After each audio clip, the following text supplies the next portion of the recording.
Hello students, कक्षा 8 में पहले हमने आपको पार्ट 4 करा दिए हैं, वो कंप्लीट हो चुके हैं। अब हम पार्ट 5 कोयला और पेट्रोलियम के बारे में आपको बताएंगे। सभी बच्चे इसे ध्यान से देखेंगे। इसमें कोयला और पेट्रोलियम के बारे में बताया गया है कि ये क्या है। हम अपनी मूलभूत आवश्यकताओं के लिए विभिन्न पदार्थों का उपयोग में लाते हैं। इनमें से कुछ प्रकृति में पाए जाते हैं तो कुछ का निर्माण मानवीय प्रयासों से किया गया है। तो जो भी चीज़ें हम आमतौर पर यूज़ करते हैं उनमें कुछ चीज़ें प्रकृति से हमें प्राप्त होती हैं, जैसे जल, वायु, मृदा। ये सब चीज़ें हमें प्रकृति के द्वारा प्राप्त होती हैं। लेकिन जैसे हमारी टेबल है, चेयर है, दरवाजे हैं, सेफ है, ये सब चीज़ें क्या है, ये मानव के द्वारा बनाई गई है। तो जो प्रकृति से हमें प्राप्त होती हैं वो प्राकृतिक वस्तुएं कहलाती हैं, और जो मानव के द्वारा बनाई जाती हैं वो मानव निर्मित वस्तुएं। तो सभी बच्चे एक काम करेंगे सब बच्चे कि आपके इसमें यहाँ एक ये क्लास 5.1 में नीचे आपको एक बॉक्स दिया गया है, उसमें सभी बच्चे क्या करेंगे, इसमें प्राकृतिक और मानव निर्मित दो हैं ऑप्शन। तो इनको जो है आप इनमें लिखेंगे क्या हमारी प्रकृति से हमें क्या क्या चीज़ें प्राप्त होती हैं, और मानव निर्मित वाले कॉलम में लिखेंगे कि मानव के द्वारा क्या क्या चीज़ें निर्मित की जाती हैं। कम से कम सब बच्चे 4 या 5 चीज़ें, 4 चीज़ें अवश्य लिखेंगे, प्राकृतिक 4 और 4 मानव निर्मित। ठीक है। क्या इस सूची में वायु, जल, मृदा एवं खनिज सम्मिलित है?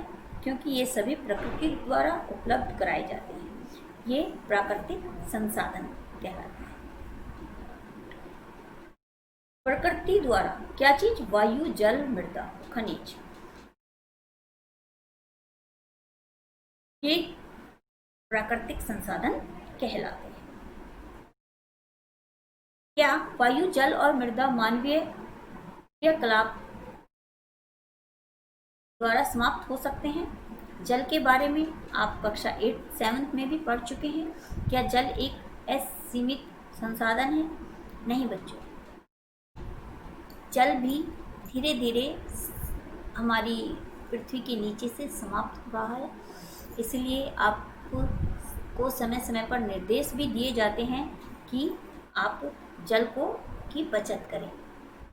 आ जाता है नहीं कि जल का प्रयोग तभी किया जाए तब उसे आवश्यक हो, उसे व्यर्थ में वेस्ट ना किया जाए।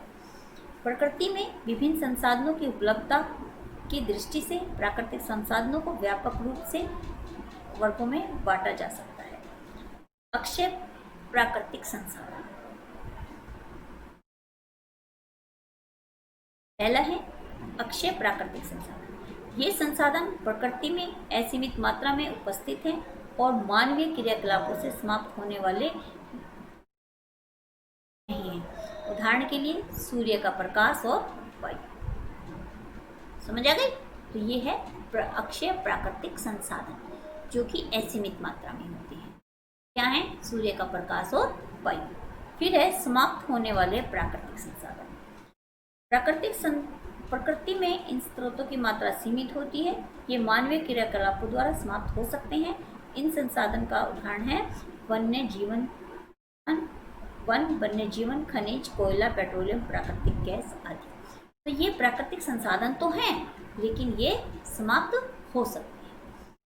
समझ आ गई? तो ये जो है हमारे जो प्राकृतिक साधन हैं वो 2 प्रकार के हैं। एक तो अक्षय प्राकृतिक साधन और एक समाप्त होने वाले। ये जो है इसके लिए इसमें जैसे एक दिया गया है, कुछ पात्र लीजिए, उन्हें पॉपकॉर्न, मूंगफली या भुने हुए चने, टॉफियों से भरिए। विद्यार्थियों को 7 समूह में बांट दीजिए। चलो ये तो उतना इम्पोर्टेंट नहीं है बच्चों, ये प्रोजेक्ट है, आप घर पे कर सकते हैं, या क्लास जब आप कक्षा में आएंगे तब आपको ये कराया जाएगा। मान लीजिए कि पात्रों में खाद्य पदार्थ कोयले, पेट्रोलियम या प्राकृतिक गैस जैसे समाप्त होने वाले प्राकृतिक संसाधनों को प्रदर्शित करते हैं। प्रत्येक समूह का उपभोग प्रतिरूप भिन्न हो सकता है। क्या किसी समूह की पहली पीढ़ी बहुत अधिक लालची हो सकती है? हो सकता है कुछ समूहों की पहली पीढ़ी आने वाली पीढ़ी के लिए प्राकृतिक संसाधनों की उपलब्धता के विषय में चिंतित हो। इस अध्याय में हम कोयला, पेट्रोलियम और प्राकृतिक गैस जैसे कुछ समाप्त होने वाले प्राकृतिक संसाधनों के विषय में अध्ययन करेंगे। इनका निर्माण सजीव प्राणियों के मृत अवशेषों से होता है, अतः इन्हें जीवाश्म ईंधन कहते हैं। तो बच्चों, जो कोयला है, पेट्रोलियम है, ये हमें कैसे प्राप्त होते हैं? ये सजीव जो प्राणी होते हैं, जैसे पेड़ पौधे हैं या जो जीव जंतु हैं, वो जब मृत हो जाते हैं तो वो पृथ्वी के अंदर दब जाते हैं और उन पर फिर मिट्टी की लेयर जमती है। तो वायु का दाब और ताप से जो है, उष्मा से जो है ये जो है परिवर्तित हो जाते हैं। ये मतलब कोयले में, पेट्रोलियम में, तो ये जो है इसीलिए जो मृत अवशेष हैं उनसे जो है ये कोयला और पेट्रोलियम बनता है। तो इसीलिए इन्हें जीवाश्म ईंधन कहा जाता है। ये जीवों के अंश से बनता है, इसीलिए इन्हें जीवाश्म ईंधन कहते हैं। समझ आ गई? तो अब है कोयला। आपने कोयला देखा होगा। इसके बारे में आप ये एक पत्थर जैसा कठोर और काले रंग का होता है। कोयला तो सभी बच्चों ने देखा है। ये काले रंग का ही होता है, काले रंग का होता है, जैसा कि ऊपर आपके चित्र में भी दिखाया गया है। खाना पकाने हेतु उपयोग आने वाले ईंधनों में कोयला एक है। पहले इसका उपयोग रेल इंजनों को चलाने के लिए भाप बनाने में होता था। इसका उपयोग तापीय शक्ति संयंत्रों में विद्युत उत्पन्न करने हेतु भी किया जाता है। कोयले का उपयोग विभिन्न उद्योगों में ईंधन के रूप में भी किया जाता है। तो बच्चों, कोयला तो आप सभी बच्चे इसके बारे में जानते होंगे। कोयले का प्रयोग खाना बनाने में प्रयोग किया जाता है। कुछ लोग सर्दियों में हाथ तापने में भी इसका प्रयोग करते हैं। पहले रेल इंजन चलाने में भी इसका प्रयोग किया जाता था। तो इस तरह से कोयले का प्रयोग काफ़ी मात्रा में किया जाता है। अब कोयला कैसे बनता है, इसके विषय में हम आपको बताएंगे। लगभग 300 मिलियन वर्ष पूर्व पृथ्वी पर निचले जलीय क्षेत्रों में घने वन थे। बाढ़ जैसे प्राकृतिक प्रक्रमों के कारण ये वन मृदा के नीचे दब गए। उनके ऊपर अधिक मृदा जम जाने के कारण वे संपीड़ित हो गए। जैसे जैसे वे गहरे होते गए, उनका ताप भी बढ़ता गया। उच्च दाब और उच्च ताप, ये भी आपको बताया था कि वो जमीन के अंदर दब गए और काफ़ी धीरे धीरे जब उनके ऊपर मिट्टी की तह जमती चली गई तो वो काफ़ी अंदर चले गए, काफ़ी नीचे चली गई ज़मीन की। और काफ़ी नीचे जाने से उच्च ताप और उच्च दाब जो है वो बढ़ गया। पृथ्वी के भीतर मृत पड़े पौधे धीरे धीरे कोयले में परिवर्तित हो गए। कोयले में मुख्य रूप से कार्बन होता है। मृत वनस्पति में धीमे प्रक्रम द्वारा कोयले में परिवर्तन को कार्बनीकरण कहते हैं। कोयले में क्या होता है? कार्बन। और मृत वनस्पति धीरे धीरे प्रक्रम से कोयले में परिवर्तन हो जाते हैं और उसे क्या कहते हैं? कार्बनीकरण। अतः कोयले को, क्योंकि यह वनस्पति के अवशेष से बना है। किसके अवशेष से बना है? वनस्पति से, पेड़ पौधे। अतः कोयले को जीवाश्म ईंधन भी कहते हैं। तो बच्चों, आमतौर पर ये क्वेश्चन आ जाता है कि जीवाश्म ईंधन किसे कहते हैं या कार्बनीकरण किसे कहते हैं। तो इसमें ज़्यादा कंफ्यूज होने वाली चीज़ नहीं है। तो सब बच्चे इसे ध्यान से देखेंगे और समझेंगे तो बड़े आसानी से जो है समझ आ जाएगा।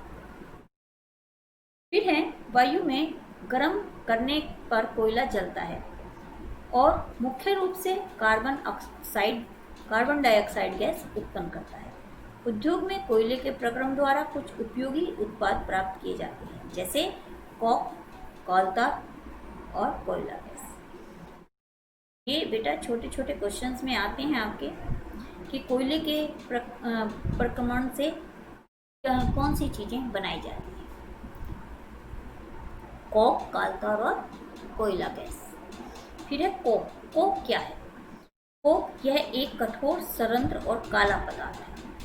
यह कार्बन का लगभग शुद्ध रूप है। कोक का उपयोग कहाँ किया जाता है? कोक का उपयोग इस्पात के औद्योगिक निर्माण और बहुत से धातुओं के निष्कर्षण में किया जाता है। समझ आ गई? ये धातुओं के निष्कर्षण में और औद्योगिक निर्माण में इसका प्रयोग किया जाता है। फिर है कोलतार। यह एक अप्रिय गंध वाला काला गाढ़ा द्रव। यह लगभग 200 पदार्थों के मिश्रण से बनता है।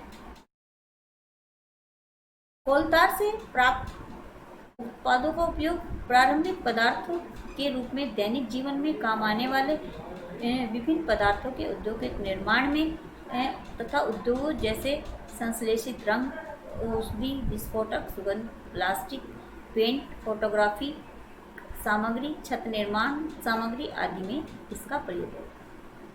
ठीक है, तो इस कोलतार का प्रयोग इन सब चीज़ों में किया जाता है। रोचक तथ्य है कि मात व अन्य कीड़े को भगाने हेतु भी प्रयोग में जो नेपथलीन की गोलियां भी कालतोर से प्राप्त की। नेपथलीन, आप कपूर की गोली को तो सब बच्चे अच्छे से जानते होंगे, जो हम कपड़ों में डालते हैं, गर्म कपड़ों में डाल देते हैं ना कि ताकि वो खराब ना हो, उन्हें कहते हैं नेपथलीन। तो उन गोलियों को वो जो हैं वे गोलियां भी हमारी कोलतार से ही बनाई जाती है। फिर है कोयला गैस। एक चीज और बच्चों, कि आजकल जो हमारी सड़कें बनती हैं उनका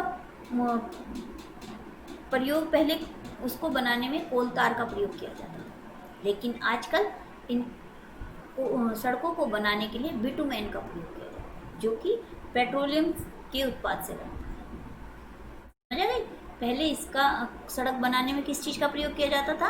कोलतार का। और अब किसका किया जाता है? बिटुमेन। ये अति लघु क्वेश्चंस में बच्चों आ जाता है आमतौर पर। फिर है कोयला गैस। कोयले के प्रक्रम में द्वारा कोक बनाते समय कोयला गैस प्राप्त होती है। यह कोयला प्रक्रम संयंत्रों के निकाय स्थापित बहुत से उद्योगों में ईंधन के रूप में प्रयोग किया जाता है। लंदन में 1810 में तथा न्यूयॉर्क में 1820 के आसपास कोयला गैस का उपयोग प्रथम बार सड़कों की रोशनी के लिए किया गया था। आजकल इसका उपयोग रोशनी के बजाय ऊष्मा के स्रोत के रूप में किया जाता है। बच्चों, इसमें ये क्वेश्चन हमारा बन जाता है कि कोयला गैस का प्रयोग सर्वप्रथम कहाँ किया गया और किस कार्य के लिए किया गया। ठीक है, तो बच्चों आज का इतना ही। इससे आगे हम अगली वीडियो में आपको बताएंगे। धन्यवाद।